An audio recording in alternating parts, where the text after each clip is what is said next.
स्वागत है दोस्तों आज के नए वीडियो में। आप देख रहे हैं यूनिक गुरु 687। मैं हूं गौरव जैन। तो ये आज हम लोग डिस्कस करेंगे व्हाट इज़ बिजनेस इन्वायरमेंट और उसके नेचर और सिग्निफिकेंस के ऊपर में, बिजनेस और इन्वायरमेंट के। देखिए, ये हमारा +2 सेकेंड ईयर के BSM का एक तो बहुत ही इम्पॉर्टेंट टॉपिक है और MCOM के बिजनेस इन्वायरमेंट सब्जेक्ट का। ठीक है, तो सबसे पहले हम लोग डिस्कस करेंगे बिजनेस इन्वायरमेंट का मीनिंग के ऊपर में। तो बिजनेस इन्वायरमेंट दो वर्ड को लेके बना है, बिजनेस और इन्वायरमेंट। तो पहले हम लोग सेपरेटली एक्सप्लेन करेंगे बिजनेस क्या है और इन्वायरमेंट क्या है।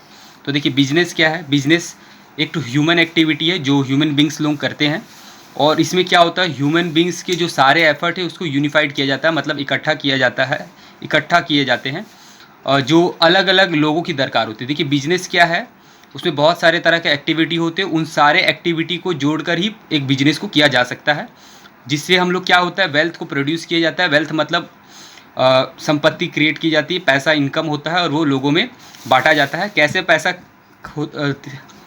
इनकम होता है, प्रोडक्शन के थ्रू होता है। प्रोडक्शन होता है गुड्स और सर्विस का, और उसको बेचा जाता है या डिस्ट्रीब्यूट किया जाता है, मतलब होलसेलर से रिटेलर, रिटेलर से कस्टमर के थ्रू डिस्ट्रीब्यूट होता है। ठीक है, फिर आता है हम लोग का इन्वायरमेंट। इन्वायरमेंट क्या है, जहाँ पे बर्थ होता है, लोग जन्मते हैं, बढ़ते हैं और उनका कंटिन्यूसली डेवलपमेंट होता है ऑर्गेनाइजेशन का। यहाँ ये मतलब इसमें कौन कौन आ जाते हैं, एम्प्लॉई लोग आ जाते हैं, कस्टमर आ जाता है, हमारा सप्लायर आ जाता है, बिजनेस का प्रोड्यूसर आ जाता है, कंपटीटर आ जाते हैं। ये सभी इन्वायरमेंट के पार्ट हैं। तो अब अगर इन दोनों को मिला के अगर समझा तो जाए तो बिजनेस इन्वायरमेंट क्या है। तो बिजनेस इन्वायरमेंट वो सारे एस्पेक्ट हो गए बिजनेस के, जो भी बिजनेस के चारों तरफ है, जो भी बिजनेस के सराउंडिंग में, बिजनेस के चारों तरफ जो भी चीज़ें हैं या इंटरप्राइज के जो भी चीज़ें हैं, वो जिसका क्या होता है, बिजनेस में इफ़ेक्ट होता है, जो प्रभावित करते हैं बिजनेस के ऑपरेशंस को, इसी को हम लोग क्या कहते हैं, बिजनेस इन्वायरमेंट में लेते हैं। ठीक है, चलिए अब हम लोग डिस्कस करेंगे डेफिनेशन बिजनेस इन्वायरमेंट का। तो अकॉर्डिंग टू कैथ डेविस के हिसाब से बिजनेस इन्वायरमेंट क्या है, बिजनेस इन्वायरमेंट के बारे में कैथ डेविस ने क्या कहा। तो कैथ डेविस ने कहा कि बिजनेस इन्वायरमेंट क्या है, वो सारे कंडीशन, इवेंट और इन्फ्लुएंस का क्या है, एग्रीगेट है, टोटल है, जो क्या करता है, बिजनेस के चारों तरफ होती है। मतलब वो सारे कंडीशन, इवेंट और इन्फ्लुएंस जो प्रभावित करती है बिजनेस को और बिजनेस के चारों तरफ रहती है, वही बिजनेस इन्वायरमेंट है कैथ डेविस के हिसाब से। अब देखिए, हम लोग डिस्कस करेंगे बिजनेस इन्वायरमेंट का नेचर क्या होता है। नेचर, इसको हम लोग नेचर कह सकते हैं, फीचर कह सकते हैं या कैरेक्टरिस्टिक्स भी कह सकते हैं। ठीक है, तो क्या है, पहला है कॉम्प्लेक्स। बिजनेस इन्वायरमेंट क्या होता है, कॉम्प्लेक्स होता है, यानी कि जटिल होता है। तो क्यों जटिल होता है, क्योंकि बिजनेस जो इन्वायरमेंट है इसमें बहुत सारे फैक्टर्स होते हैं, बहुत सारी चीज़ें हैं जो बिजनेस को प्रभावित करती है। कोई एक सिंगल चीज़ नहीं है जो बिजनेस को प्रभावित करती है, बहुत सारी चीज़ें प्रभावित करती है। इवेंट यानी कि कोई घटना, कंडीशन यानी कि सिचुएशन, ये बहुत सारी चीज़ें हैं जो बिजनेस को प्रभावित करती हैं। इसलिए बिजनेस इन्वायरमेंट क्या होता है, कॉम्प्लेक्स होता है। ठीक है, फिर आता है इंटरडिपेंडेंस मतलब बहुत सारे बिजनेस के फैक्टर्स हैं, वो क्या होते हैं, एक दूसरे से जुड़े हुए होते हैं। जैसे कि अगर मान लेते हैं महंगाई बढ़ेगा तो सामान के दाम भी बढ़ेंगे। ठीक है, अगर लोगों का इनकम ज़्यादा होगा तो सामान का बिक्री भी ज़्यादा होगा। अगर बाज़ार में लोगों को तंगी होगा, डिप्रेशन का टाइम होगा, तो उस समय क्या होगा, बिक्री ऑटोमेटिकली कम आएगा। तो देखिए, factor affecting business environment like social, economic, legal, cultural and it is are interdependent. मतलब जितने भी इन्वायरमेंट में चीज़ें हैं, सोशल, सामाजिक, आर्थिक, लीगल, कल्चरल, ये सारे एक दूसरे से क्या हुए, जुड़े हुए हैं। ठीक है, अगर इकोनॉमिकली अगर मार्केट अच्छा होता है या ख़राब होता है तो उसका प्रभाव पड़ता है। लीगली अगर गवर्नमेंट कुछ डिसीजंस लेती है बिजनेस को लेके तो बिजनेस को उसका प्रभाव पड़ता है। तो ये एक दूसरे से क्या होते हैं, इंटरडिपेंडेंट होती है, जुड़े हुए होते हैं। एग्जाम्पल के तौर पे अगर एक धनी कंट्री है तो वो सफिशिएंट खर्चा कर सकता है अपना रिसर्च और डेवलपमेंट के लिए और बिजनेस को आगे बढ़ाने के लिए। फिर आता है हम लोग का डायनामिक। बिजनेस इन्वायरमेंट हमारा क्या होता है, डायनामिक होता है। डायनेमिक का मतलब क्या, बिजनेस इन्वायरमेंट हमारा डायनेमिक इसलिए है क्योंकि हमेशा क्या होता है, इसमें कुछ ना कुछ चेंजेस होती रहती है, हमेशा टेक्नोलॉजी में चेंजेस आती रहती है, लोगों का changes in customer preference, customer का प्रेफरेंस, पसंद में चेंजेस आती रहती है, और कंपटीटर भी नए नए आते रहते हैं। तो इसलिए बिजनेस में हम लोग को स्ट्रैटेजी भी बदलती रहनी पड़ती है, इसलिए ये हमारा क्या होता है, काफ़ी डायनेमिक होता है। फिर अनसर्टेनिटी। देखिए, बिजनेस में आपको पता है कभी प्रॉफिट भी हो सकता है, कभी लॉस भी हो सकता है, मतलब यहाँ पे सर्टेनिटी नहीं होती, अनसर्टेनिटी होती है, कुछ भी हो सकता है। तो देखिए बिजनेस इन्वायरमेंट क्या होता है, बहुत ज़्यादा अनसर्टेनिटी होता है। इसमें प्रेडिक्ट करना फ्यूचर में क्या होगा, फ्यूचर में क्या होगा इसको अंदाज़ा लगाना क्या होता है, बहुत ही मुश्किल होता है, इसलिए ये क्या होता है, अनसर्टेनिटी होती है। फिर रिलेटिविटी, रिलेटिविटी क्यों होती है, क्योंकि देखिए बिजनेस इन्वायरमेंट जो है क्यों बिजनेस इन्वायरमेंट क्या है, अलग अलग कंट्री में अलग अलग होता है, अलग अलग रीजन में अलग अलग होता है, इसलिए होता है रिलेटिविटी। कैसे, देखिए जैसे साड़ी का डिमांड, साड़ी का जो डिमांड है इंडिया में ज़्यादा देखा जाएगा दूसरी कंट्रियों की तुलना में, क्योंकि इंडिया के लोग ज़्यादा साड़ी पहनते हैं, इंडिया की वोमेंस, बाकी कंट्रियों की उतना नहीं पहनते हैं। फिर आता है स्पेसिफिक और जनरल फोर्सेस। तो बिजनेस इन्वायरमेंट का और एक ठो नेचर फीचर्स कह सकते हैं, क्या है, स्पेसिफिक फोर्सेस और जनरल फोर्सेस, दो तरह का फोर्सेस है।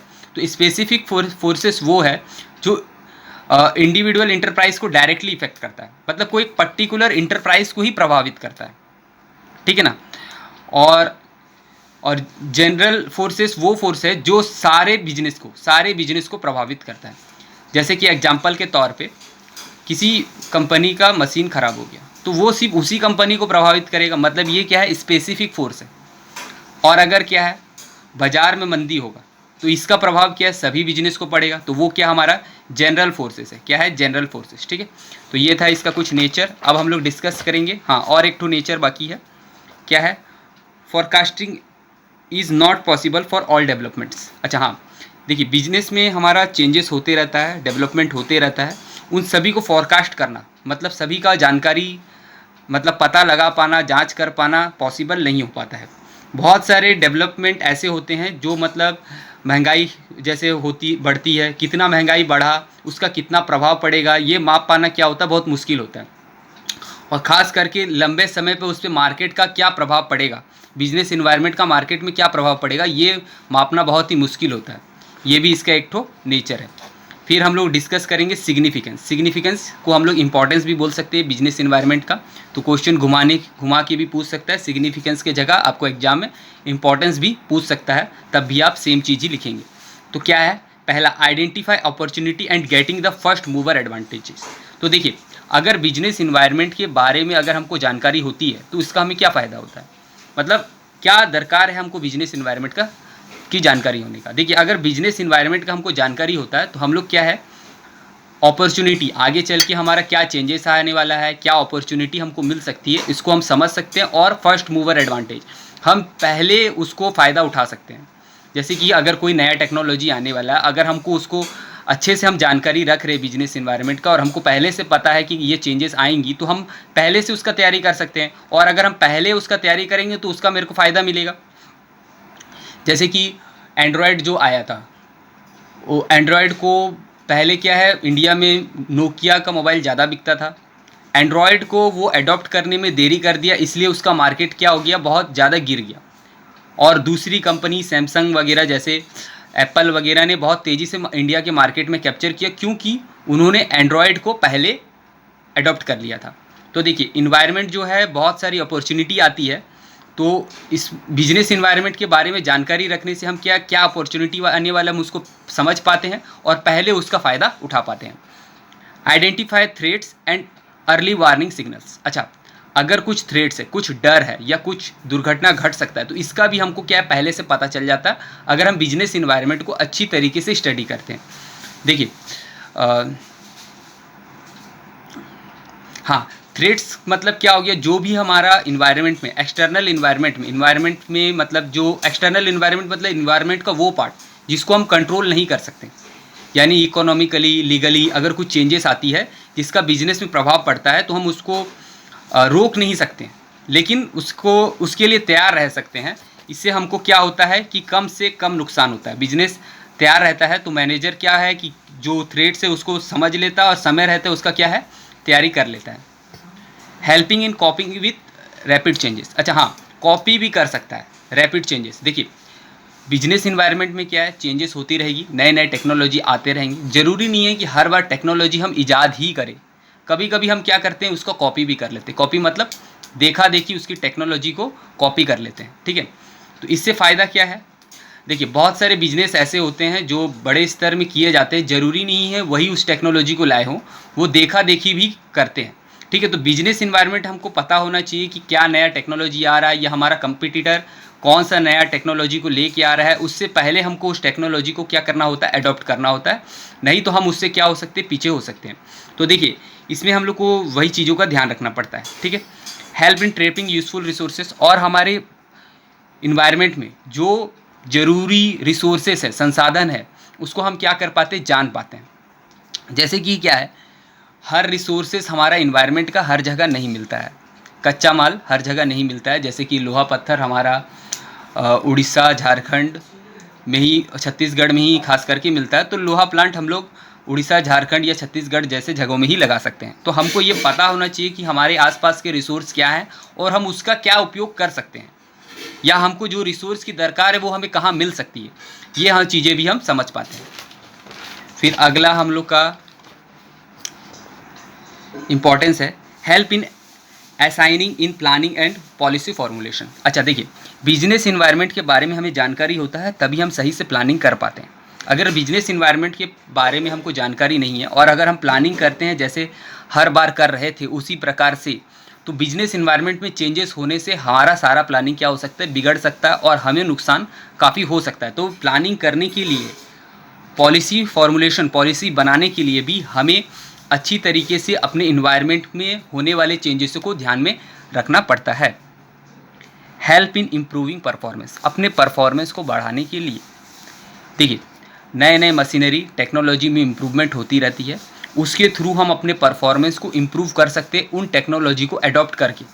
तो इसके लिए भी हमें बिजनेस इन्वायरमेंट की जानकारी होनी चाहिए और हमें ध्यान होना चाहिए कि उसमें क्या चेंजेस आ रहा है और उस चेंजेस को हम किस तरीके से अडॉप्ट कर सकते हैं या उसे यूज़ कर सकते हैं।